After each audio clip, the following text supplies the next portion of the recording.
trying to find a hopeful path way out. So, one is the current coronavirus pandemic, or in particular, not the virus, but our handling of it. Is there something philosophically, politically, that you would like to see, that you would like to recommend, that you would like to maybe give a hopeful message? If we take that kind of trajectory, we might be able to get out. Because I'm kind of worried about the economic pain that people are feeling, that there's this quiet suffering I mean, I that agree with you completely. There is a quiet suffering. It's horrible. I mean, I know people. I go to a lot of restaurants. One of the things we love to do is eat out. My wife doesn't like cooking anymore. We don't have kids in the house anymore, so she doesn't have to. So we go out a lot. We go to restaurants, and because we have our favorites, and we go to them a lot, we get to know the owners of the restaurant, the chef, and it's just heartbreaking. These people put their life, their blood, sweat, and tears. I mean, real blood, sweat, and tears into these projects. Restaurants are super difficult to manage. Most of them go bankrupt anyway. And the restaurants, we go to a good restaurant, so they've done a good job, and they offer unique value, and they shut them down. And many of them will never open. Something like they estimate 50-60% of restaurants in some places won't open. These are people's lives. These are people's capital. These are people's effort. These are people's love. Talk about love. They love what they do, particularly if they're the chef as well. And it's gone. And it's disappeared. And what are they going to do with their lives now? They're going to live off the government the way our politicians would like them. Bigger and bigger stimulus plans so we can hand checks to people to get them used to living off of us rather than.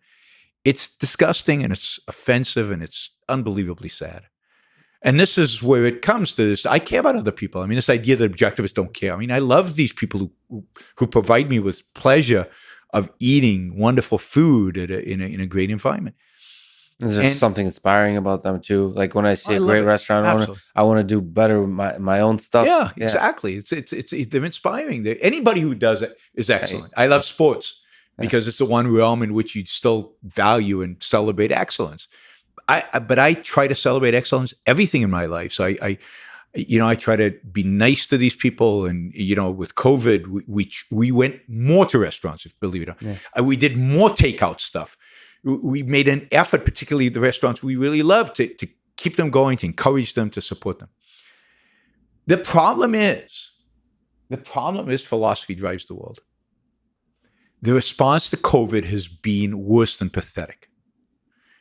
And it's driven by philosophy.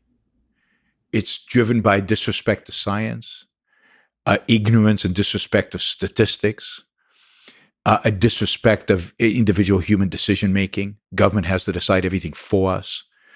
And just throughout the process, and a disrespect of markets, because we didn't let markets work to facilitate what we needed in order to deal with this virus. If you look at it's interesting that the only place on the planet that's done well with this are parts of Asia, right? Taiwan did phenomenally with this. And the vice president of Taiwan is an epidemiologist. So he knew what he was doing.